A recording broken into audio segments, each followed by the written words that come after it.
आप doctor R.K. Ganju, ये professor in geology Jammu university से हैं। ये काफ़ी काम किए हैं क्वाटरनरी जियोलॉजी के ऊपर, और इनका मेन कंट्रीब्यूशन शुरू से रहा मध्य प्रदेश के ऊपर। मध्य प्रदेश की जो क्वाटरनरी जियोलॉजी, इसकी क्लाइमेट और आदि मानव के साथ साथ जो जियोलॉजिकल हिस्ट्री है उसको काफ़ी समझे हैं। अभी फ़िलहाल तो काम कर रहे हैं शिवालिक्स एरिया में,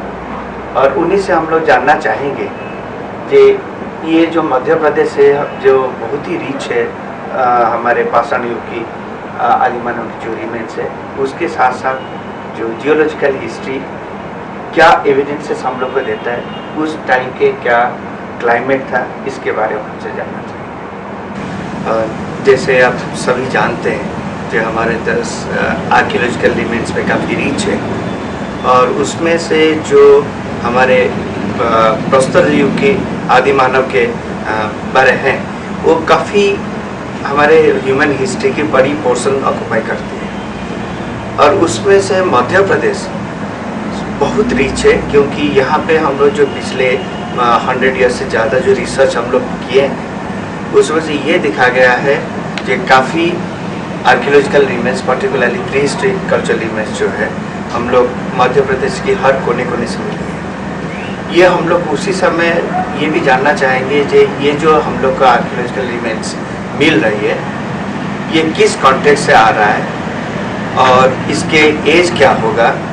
इसके साथ साथ जो आदि मानव कैसे रहते थे या क्या उनके सेटलमेंट पैटर्न था या सब्सिस्टेंस पैटर्न, ये काफ़ी इंटरेस्टिंग। और मध्य प्रदेश जहाँ तक की ताल्लुक है, मध्य प्रदेश से काफ़ी एविडेंसेस आज तक हम लोग मिल चुकी है।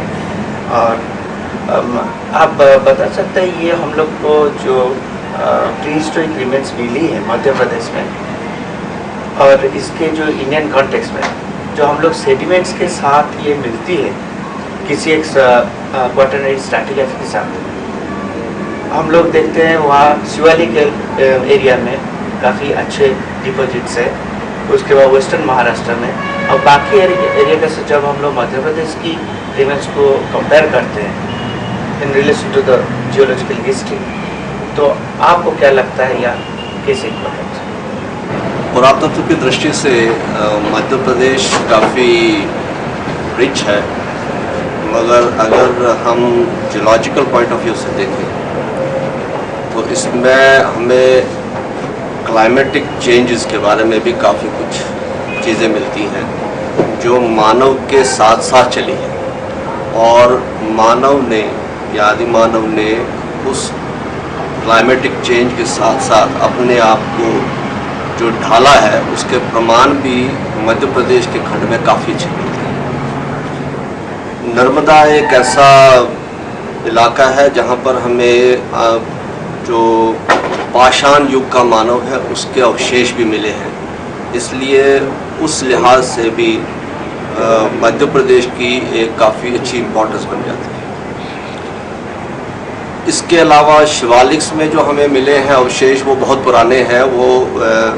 करीब 12-14 लाख साल पुराने हैं। उसके साथ कोई पाषाण युग के औजार या हथियार नहीं मिले हैं, और यहाँ पर मध्य प्रदेश में ये सबसे अच्छा है कि हमें पाषाण युग के मानव के अवशेष के साथ साथ उसके हथियार भी मिले हैं, इसलिए उसके कल्चरल डेवलपमेंट और उसकी ब्रेन की डेवलपमेंट, उसका इंटरेक्शन विथ लैंडस्केप, ये सारे प्रमाण हमें एक जगह मिलते हैं। इन सब को देख करके हम लोग यहाँ के आदि मानव और या पाषाण युग के मानव का कल्चरल डेवलपमेंट के बारे में बहुत अच्छा प्रमाण इकट्ठा कर सकते हैं और समझ सकते हैं, और उसके साथ साथ जो क्लाइमेट का चेंज हुआ है उसके बारे में भी हम उसका साथ काफ़ी अच्छा ज्ञान ले सकते हैं। ये एक मध्य प्रदेश खंड का सबसे बड़ा इम्पोर्टेंस रहा है कि यहाँ पर हमें हर तरह के प्रमाण मिलते हैं जो मानव के साथ जुड़े हुए हैं। और यही अगर आप मानव के थोड़ा ऊपर चले जाएं जहाँ वो कल्चरली काफ़ी डेवलप हुआ है, फिर उसके बनाए हुए चित्र जो रॉक शेल्टर या केव्स में मिलते हैं, ये सब भी उसके ब्रेन की डेवलपमेंट के और उसका नेचर के साथ इंटरेक्शन, क्योंकि इन चित्रों में वो नेचर को ही डिपिक्ट करता है। सो नेचर के उसको कैसे समझा और उसको कैसे पेंटिंग्स में ढाला रॉक शेल्टर में या केव्स में, उसके भी अच्छे एक नमूने, एक अच्छे प्रमाण यहाँ मिलते हैं। तो ये एक कल्चरल डेवलपमेंट के साथ ब्रेन का डेवलपमेंट, उसके साथ उसका interaction with the landscape, interaction with the nature, ये एक सारे प्रमाण हमें बहुत ही मध्य प्रदेश में ही ज़्यादा मिलते हैं compare to the regions outside Madhya Pradesh. आदिमानव की जो कल्चरल डेवलपमेंट हुई उसके साथ साथ जो उस कंटेम्प्रेरी इन्वायरमेंट था, जैसे हमारे वहाँ का फ्लोरा फौना, उसके साथ आदमी काफ़ी इंटरेक्ट किया होगा। उसी को हम लोग ध्यान में रखते हुए फ्लोरा फौना और वहाँ का कंटेम्प्रेरी इन्वायरमेंट के साथ आदमी एक अलग अलग तरीके से वो इंटरेक्शन किया है। उसके साथ साथ उसके अडॉप्टेशन जो स्ट्रैटेजी भी अलग फ़र्क होता गया, उसमें उनका जो इम्प्लीमेंट्स इक्विपमेंट जो बनाते थे वो भी चेंज होता गया। जहाँ तक कि मध्य प्रदेश की सवाल है, यहाँ हम लोग कितने एविडेंसेस, किस वैरायटी के एविडेंसेस ये हम लोग क्वाटरनरी पीरियड से मिल रही है। जहाँ तक कि जंगली जानवर के बारे, फना के बारे और फ्लोरा के बारे, और जो इन्वायरमेंट के ऊपर जो कुछ हम लोग आज ग्लोबल कॉन्टेक्स्ट में जानते हैं या इंडियन कॉन्टेक्स्ट में जानते हैं, उसमें से मेरे ख्याल से काफ़ी सारी चीज़ हम लोग मध्य प्रदेश से रिसर्च हुआ है और जानते भी हैं। तो उसके ऊपर कुछ आप। जहाँ तक नर्मदा का सवाल है, नर्मदा जियोलॉजिकली स्पीकिंग बहुत पुरानी नदी रही है और नर्मदा दरअसल एक बहुत बड़े दरार में से बहती रही है, जिसे टेक्निकली हम सोनाटा कहते हैं, यानी सोन नर्मदा तापी लीनियामेंट। और ये लीनियामेंट या ये दरार जियोलॉजिकली काफ़ी पुरानी है। अब इसमें जब से नदी बहनी शुरू हुई है, उसने अपने साथ लाई हुई मिट्टी उस दरार में दबा के रखी। जो आज हम देख रहे हैं मिट्टी, वो बिल्कुल जियोलॉजिकली काफ़ी यंग है, यानी तकरीबन 100,000 साल या 200,000 साल पुरानी है, लेकिन उसके नीचे काफ़ी पुरानी मिट्टी है। इसलिए जो फ्लोरा और फौना है, जो उसके फॉसल्स हैं,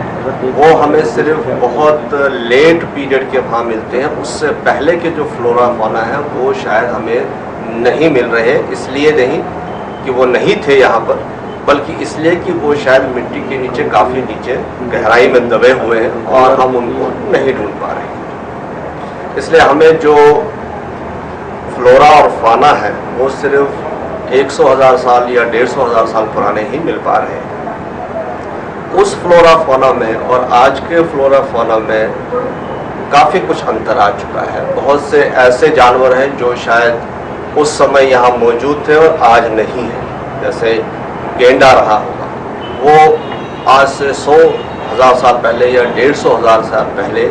नर्मदा की घाटी में पाया जाता है, लेकिन आजकल हमें वो नहीं कहीं दिखाई देता है। इसी तरह से अगर हम और ऊपर चले जाएं तो नर्मदा से ऊपर चंबल वगैरह के इलाके में हमें 25,000 साल 30,000 साल पहले शुतुरमुर्ग भी मिलते थे, जो आज शायद नहीं मिल पाते। तो पिछले 150,000 साल से फ्लोरा में, फौना में काफ़ी कुछ बदलाव आ चुका है और बहुत से जानवर ऐसे हैं जो उस वक्त यहाँ मौजूद थे और आज नहीं। मोटे तौर पे ये कहा जा सकता है कि उस वक्त के एनवायरनमेंट में और आज के एनवायरनमेंट में जाहिर तौर पे कुछ ना कुछ फ़र्क रहा है और उस फ़र्क की वजह से ही ये जानवर जो उस वक्त मौजूद थे वो आज मौजूद नहीं है, क्योंकि आज का क्लाइमेटिक कंडीशन, आज का एनवायरनमेंट उनके अनुकूल नहीं रहा। जैसे आप जानते हैं, ये प्रीहिस्टोरिक साइट्स कई सारे कॉन्टेक्स्ट में मिलती है। जैसे हम लोग को सरफेस में मिल जाता है, कुछ तो केव्स, रॉक शेल्टर्स में मिलती है, और कुछ जो ओल्ड सेडिमेंट्स होती है क्वाटरनरी सेडिमेंट्स के साथ साथ। और मध्य प्रदेश इस मामले में काफ़ी रिच रहा। जैसे हम लोग को रॉक शेल्टर और केव्स की साइट्स हैं, उस मामले तो हमारे देश के अंदर सबसे ज़्यादा साइट्स शेल्टर, रॉक शेल्टर और केव साइट्स मध्य प्रदेश में ही है। और इसमें जो आर्कियोलॉजिकल रिमेन्स पर्टिकुलरली आदि मानव की रिमेन्स मिलती है काफ़ी अच्छी प्रिजर्व्ड है। और इस हिसाब से हम लोग जानना चाहेंगे, जैसे हम लोग का क्वाटरनरी डिपॉजिट्स भी काफ़ी अच्छी मिली है मध्य प्रदेश में। आप बता सकते हैं ये जो दोनों टाइप की साइट्स होती है जो क्वाटरनरी डिपॉजिट्स में रिवर बैंक में मिलती है और ये केव्स रॉक शेल्टर्स में मिलती है, ये कुछ हिसाब से हम लोग अच्छी इंफॉर्मेशन मिल जाती है इसकी क्लाइमेट के बारे में और आदिमानव की रहन सहन के बारे, ये सब एविडेंसेस अच्छी मिल जाती है। उस हिसाब से आपके सूचना है जो इसके ऊपर और कितना रिसर्च हुआ है और किस किस डायरेक्शन में हम लोग आगे बढ़ सकते हैं? इससे पहले कि मैं आपके सवाल का जवाब दूं, उसमें पहले मैं ये आपको बता दूं कि मध्य प्रदेश में तकरीबन हर तरह के इकोसिस्टम में हमें पाषाण काल के प्रमाण मिले हैं। नदी में मिले हैं, नदी से थोड़ी दूर समतल एरिया में मिले हैं, या रॉक शेल्टर्स में मिले हैं, या फिर विंध्यन के बिल्कुल ऊंचाई पर पठारों पर मिले हैं। तो तकरीबन हर तरह के इकोसिस्टम में हमें आदि मानव के अवशेष मिले हैं। जहाँ तक नदियों का सवाल है, वहाँ पर भी हमें जो अवशेष मिले हैं वो एक प्राइमरी कॉन्टेक्स्ट में है, लेकिन जो हमें रॉक शेल्टर्स या केव्स में मिलते हैं उनमें कोई दो राय नहीं है कि वो अपने असली स्थान पर ही पाए जाते हैं। जो नदियों में हमें पाषाण काल के अवशेष मिलते हैं उनको हमें साइंटिफिकली प्रूव करना पड़ता है कि ये प्राइमरी कॉन्टेक्स्ट में है या नहीं है। और जब तक न कोई भी साइट, कोई भी आर्कियोलॉजिकल साइट, या चाहे वो प्री हिस्टोरिक हो या उसके बाद की हो, प्राइमरी कॉन्टेक्स्ट में हो, तब तक उसको समझना, उस पर शोध करने का कोई महत्व नहीं। तो हमें अगर केव में और रॉक शेल्टर्स में साइट मिलते हैं तो वो ज़्यादा अहमियत रखते हैं बनस्पत के वो साइट्स जो नदी में मिले या नदी के पास में। इसलिए उस लिहाज से मध्य प्रदेश में जो रॉक शेल्टर्स या केव्स हैं उनके साइट्स काफ़ी इम्पोर्टेंट माने जाते हैं। अब उन पे काम करने के बहुत से तरीके हैं। एक तो हम जियोलॉजिकल वर्क कर सकते हैं, जैसे हम ये जान सकते हैं कि जो केव के अंदर मिट्टी है वो उसी रॉक शेल्टर से के वेदरिंग से बनी है या बाहर से आई। हम ये भी जान सकते हैं कि उस रॉक शेल्टर के अंदर, क्योंकि केव्स का अपना एक माइक्रो एनवायरनमेंट सिस्टम होता है, और उस सेडिमेंट की स्टडी से, उस केव के अंदर जो सेडिमेंट है उससे हम ये जानकारी ले सकते हैं कि केव्स के अंदर का माइक्रो एनवायरनमेंट क्या था और आदमी ने उसको किस तरह से एक्सप्लॉइट किया है। उसको हम केव के सेडिमेंट्स डेटिंग के लिहाज से भी काफ़ी इम्पॉर्टेंट रहते हैं, क्योंकि वहाँ पर बाहर से कोई ज़्यादा डिस्टर्बेंस नहीं होती है, कोई ज़्यादा उसमें ऐड या सब्ट्रैक्ट नहीं होता है चीज़ें। इसलिए उसकी डेटिंग करने में भी हमें अच्छे डेट्स और काफ़ी क्लोज इंटरवल पर डेट्स मिल सकते हैं, इसलिए डेटिंग भी बहुत अच्छी हो सकती है। इसके अलावा कुछ नए तरीके लगा करके, यानी मैग्नेटिक मिनरल्स की स्टडी करके, हम ये भी जान सकते हैं बहुत क्लोज इंटरवल पे कि वहाँ पर क्या क्या क्लाइमेटिक चेंजेस हुए हैं। और ये क्लोज इंटरवल हम 5000 साल से लेकर 10,000 साल के इंटरवल पर भी देख सकते हैं, अगर वो चेंजेस वहाँ पर हुए हैं। पाषाणकालीन जो एविडेंसेस मिला है मध्य प्रदेश में, उसके अलावा एक सबसे अच्छी चीज़ है जो हम लोगों को आदमी का कल्चरल रिमेन्स के अलावा जो आदमी की डायरेक्ट एविडेंसेस मिला है, जो फॉसिल बोन्स मिला है हथनोरा से, वो शायद हमारे एक ही एविडेंसेस अभी तक है और जिसको हम लोग लेट प्लेस्टेशन में रखते हैं। और ये हथनोरा जो मध्य प्रदेश में है, होशंगाबाद डिस्ट्रिक्ट में, शायद यूनिक है एविडेंसेस। और आपका ये ख्याल है जिस हम लोग का जियोलॉजिकल कॉन्टेक्स्ट से मिल रहा है, आपको क्या लगता है ये प्राइमरी कॉन्टेक्स्ट या सेकेंडरी कॉन्टेक्स्ट इसमें है? क्योंकि हम लोग उस होराइजन से भी हम लोग को काफ़ी जो पाषाण युग की जो औजार है वो भी मिली है, उसके अलावा काफ़ी फॉसिल्स भी मिली है। क्यों काफ़ी कुछ दिन पहले जो थोड़ा बहुत कंट्रोवर्सीज है वो तो रहता है, उसके अलावा आपका क्या ख्याल है इसकी डेटिंग के ऊपर? इसके अलावा आपको क्या उम्मीद है कि उसी टाइप की, उसी कंटेम्पररी जो हम लोग का जियोलॉजिकल डिपॉजिट्स है उसको हम लोग ढूंढे, कुछ मिलने का उम्मीद है? और कौन सी इलाका मध्य प्रदेश में ज़्यादा पोटेंशियल हो सकता है उसी कंटेम्पररी कल्चर के? जहाँ तक हथनोरा से जो मानव के अवशेष मिले हैं उसका सवाल है,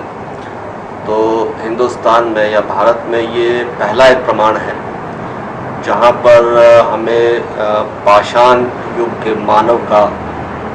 कोई 100,000 साल या 150,000 साल पुराना प्रमाण मिलता है।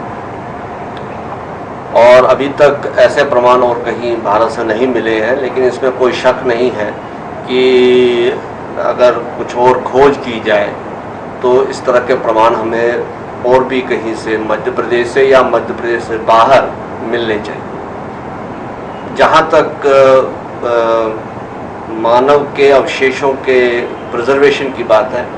तो मानव के अवशेष बहुत कम प्रिजर्व होते हैं क्योंकि उनके लिए एक ख़ास तरह का कंडीशन चाहिए प्रिजर्वेशन के लिए।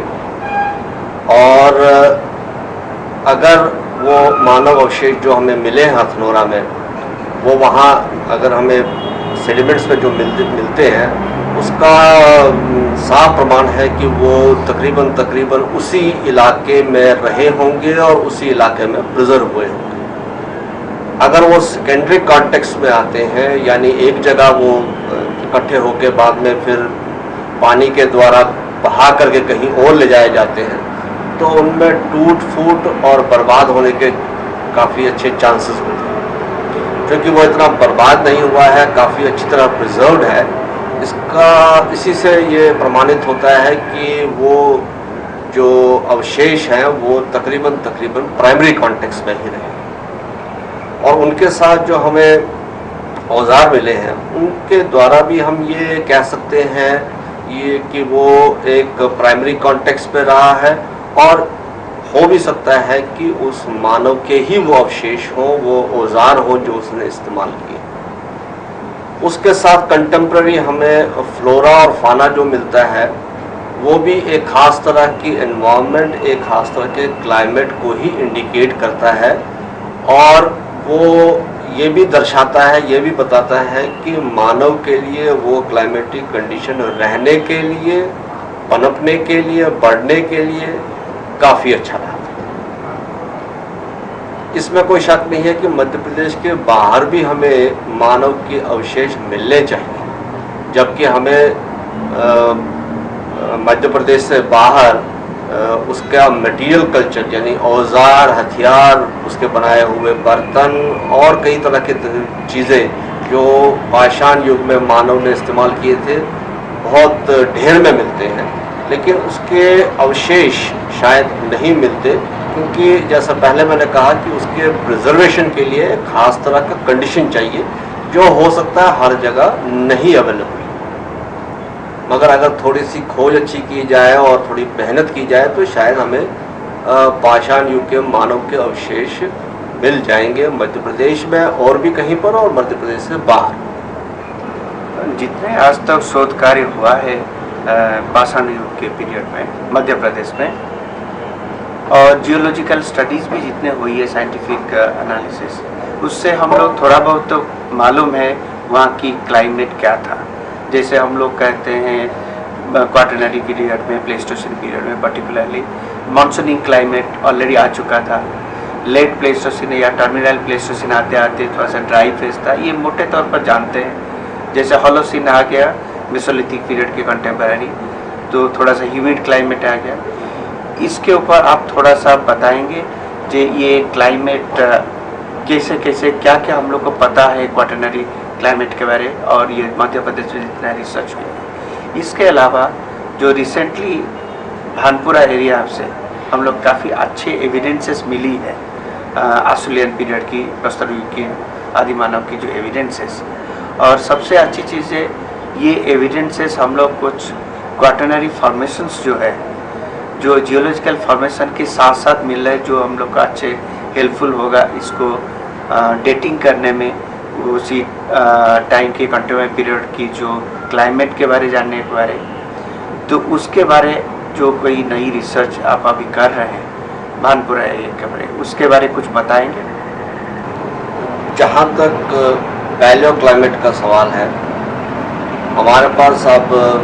काफ़ी एविडेंसेस हैं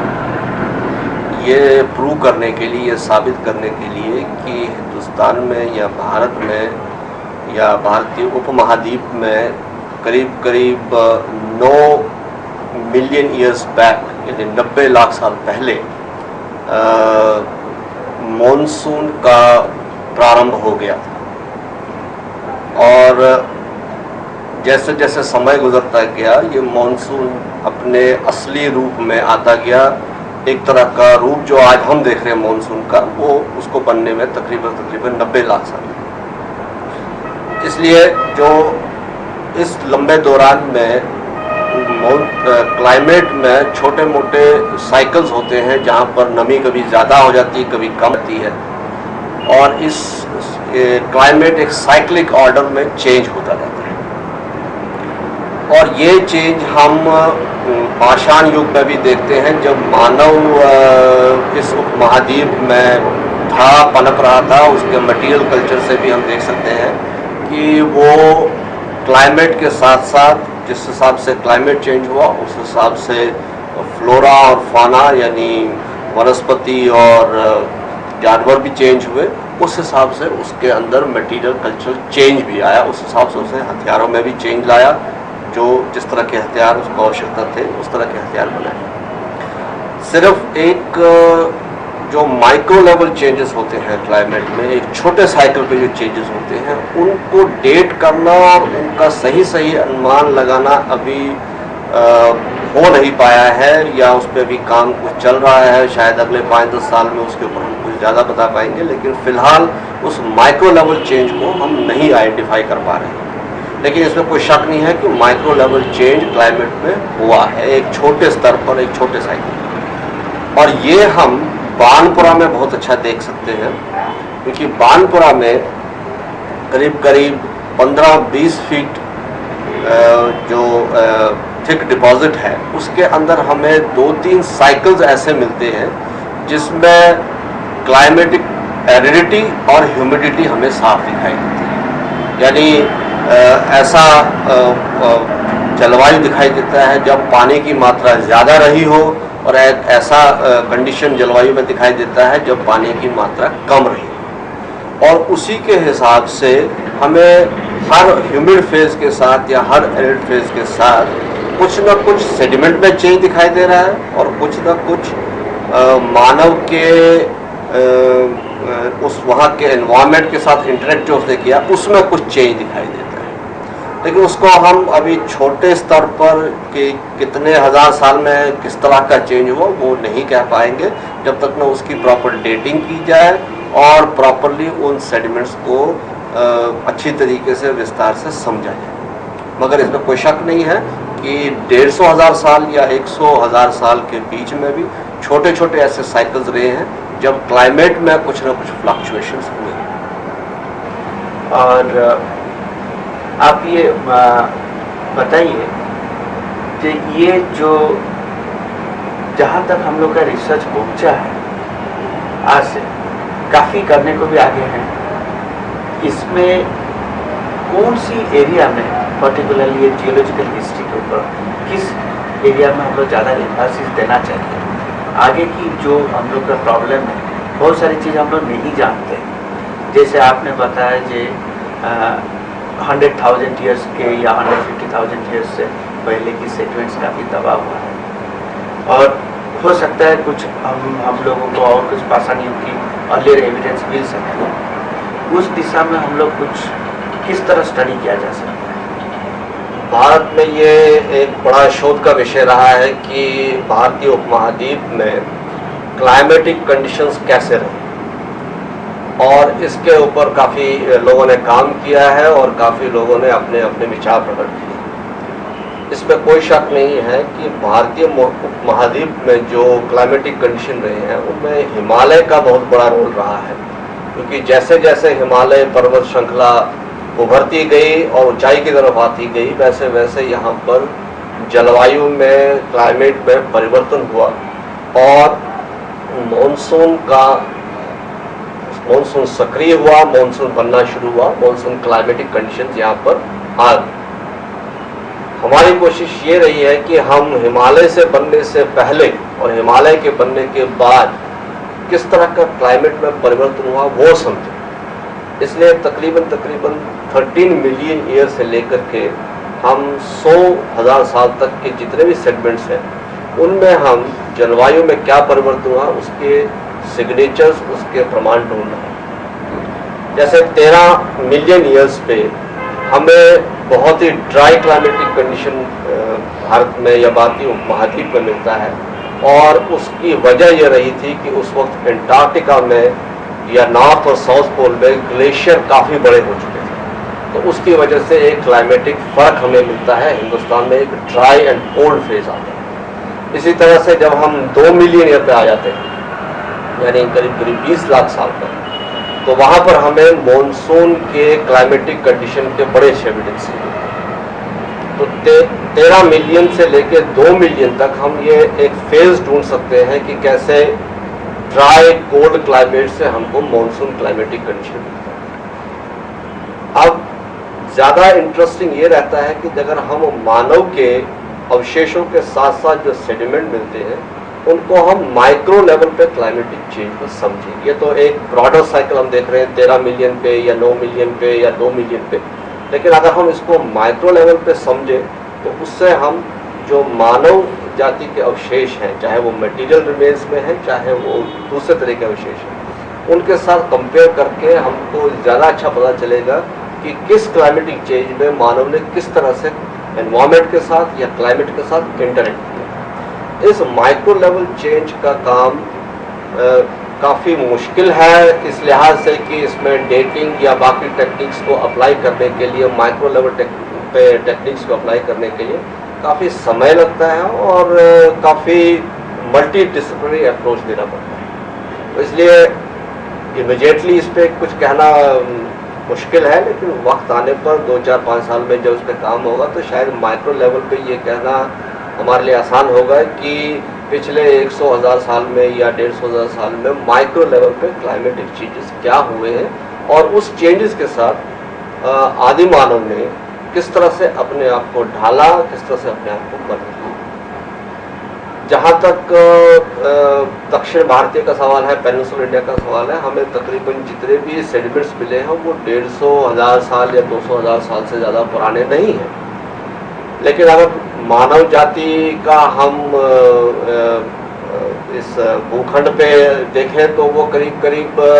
2.5 या 3 मिलियन पे आ गया था, जैसे हमें अफ्रीका में एविडेंसेस मिले, यानी करीब 25 लाख साल पहले या 30 लाख साल पहले। तो ये मान के अगर हम चलें कि भारत में भी या भारतीय उपमहाद्वीप में भी 25 लाख या 30 लाख या 2 लाख पे 20 लाख पे हमें